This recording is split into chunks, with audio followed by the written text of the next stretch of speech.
आज की चर्चा में आपका स्वागत है। मैं कुणाल हूं ईपी के कैपिटल से। अगर आप संयुक्त राज्य अमेरिका या कनाडा में रहने वाले एक अनिवासी भारतीय हैं, तो बहुत अधिक संभावना है कि आप भारत की आर्थिक गति को लेकर उत्साहित हैं।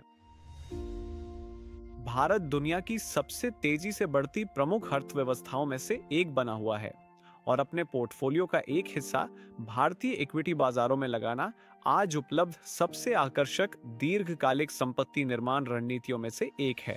कई वर्षों से अधिकांश एनआरआई के लिए सबसे पसंदीदा साधन रहा है भारतीय म्यूचुअल फंड्स। आप एक व्यवस्थित निवेश योजना सिप शुरू करते हैं, पेशेवर फंड मैनेजरों को स्टॉक चयन की जिम्मेदारी देते हैं और समय के साथ अपनी संपत्ति को बढ़ते हुए देखते हैं। ये तरीका जाना पहचाना, सरल और प्रभावी लगता है। हालांकि इसमें एक बहुत बड़ा छुपा हुआ जाल है जो हर साल हजारों समझदार उत्तर अमेरिकी एनआरआई को चौंका देता है। एक आम धारणा यह है कि जब तक भारत में स्रोत पर टैक्स काट लिया जाता है, तब तक जब आप अपने म्यूचुअल फंड्स को रिडीम करते हैं, आपकी टैक्स संबंधी सारी जिम्मेदारियां पूरी हो जाती हैं।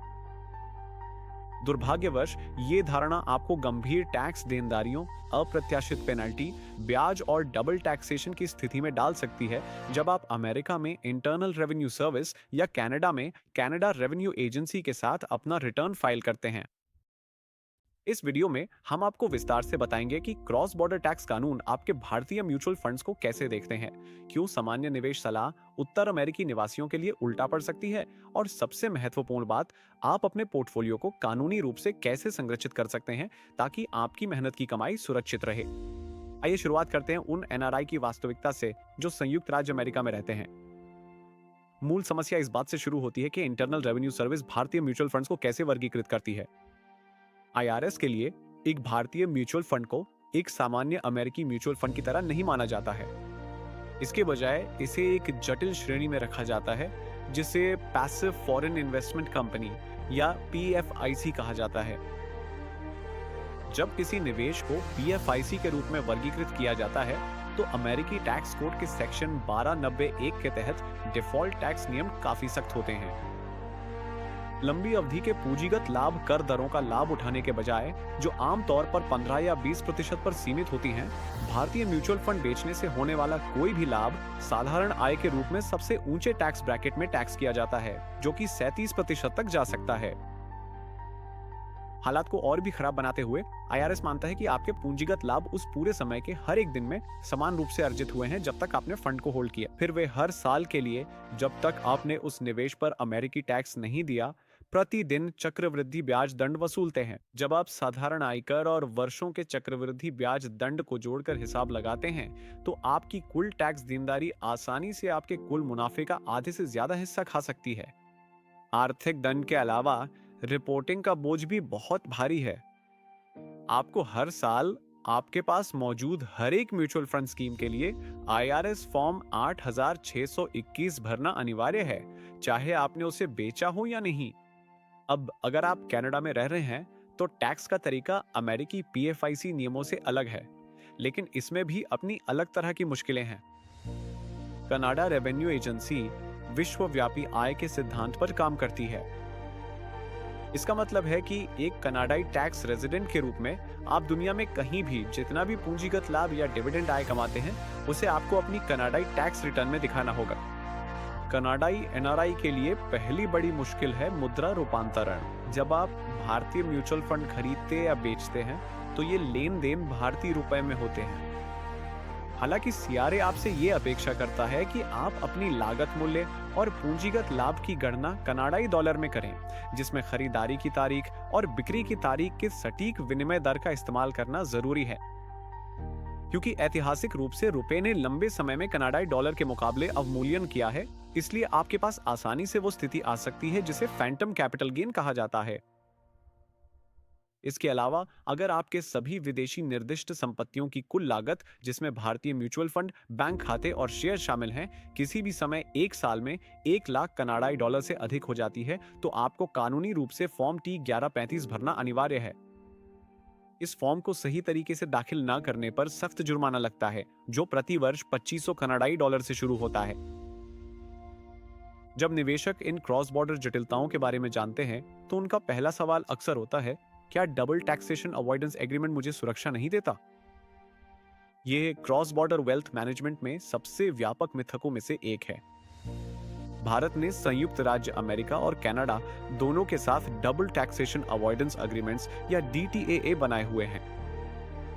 इन संधियों का उद्देश्य ये सुनिश्चित करना है कि आप एक ही आय के डॉलर पर 2 बार टैक्स ना दें। हालांकि DTA का मतलब ये नहीं है कि आप अपने निवास देश में बिल्कुल टैक्स नहीं देंगे, और न ही ये स्थानीय टैक्स नियमों जैसे कि अमेरिकी PFIC नियमों को ओवरराइड करता है।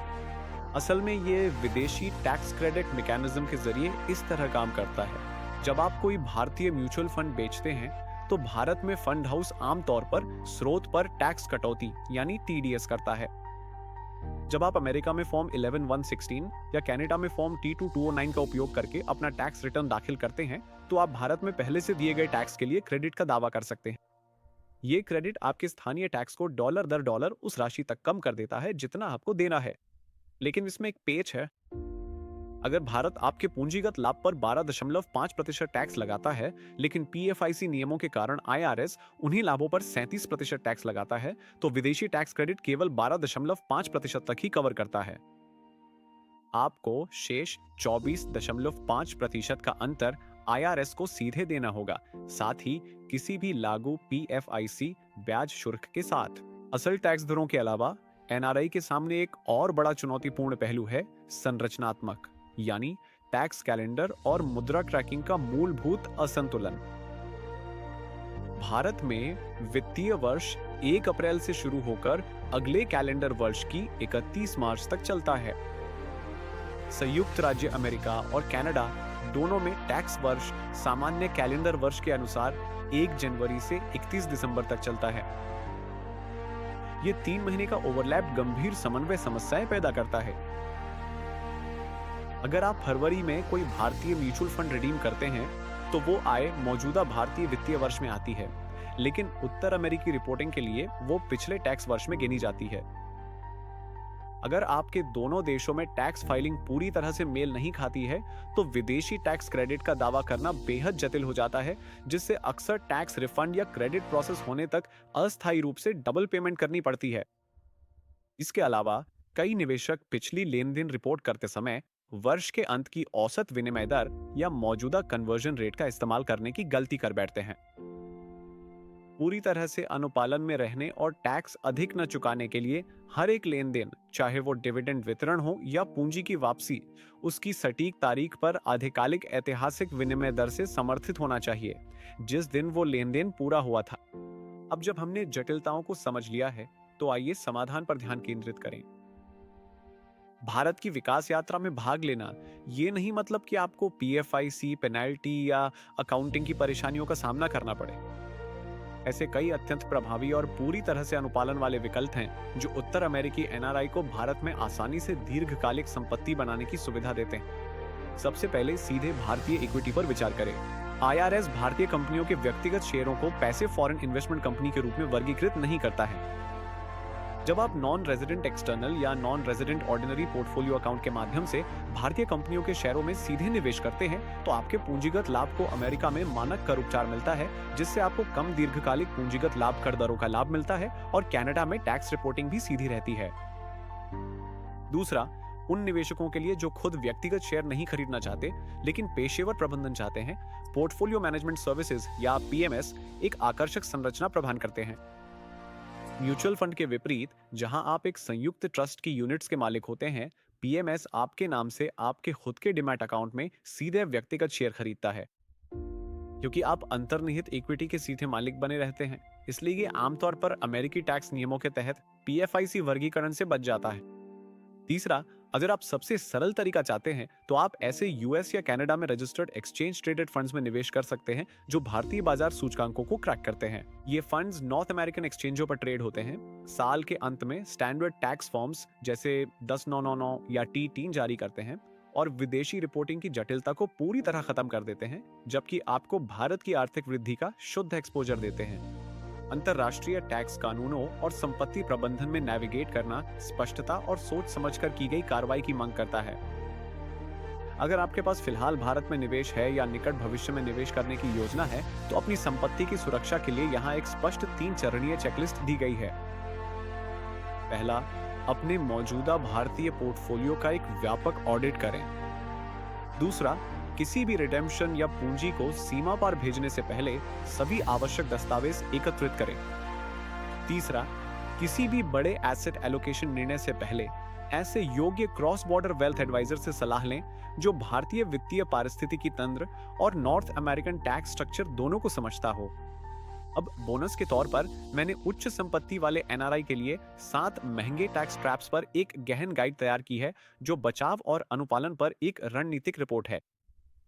आप इसे बस डिस्क्रिप्शन में दिए गए लिंक पर क्लिक करके डाउनलोड कर सकते हैं। एक खास सरप्राइज के लिए अंत तक जरूर बने रहें, जो मैंने आपके लिए रखा है। और अगर आपको इस वीडियो की सामग्री पसंद आए तो कृपया वीडियो को लाइक और शेयर जरूर करें। साथ ही हमारे चैनल को सब्सक्राइब करें ताकि आप निवेश और फाइनेंस की दुनिया से जुड़ी हर जानकारी सीख सकें और अपना भविष्य सुरक्षित बना सकें। अपने वैश्विक संपत्ति को सही ढंग से संरक्षित करने से आप भारतीय अर्थव्यवस्था की गतिशील वृद्धि का लाभ उठा सकते हैं। साथ ही अपनी पूंजी को अनावश्यक टैक्स लीकेज और नियामकी झंझट से भी बचा सकते हैं।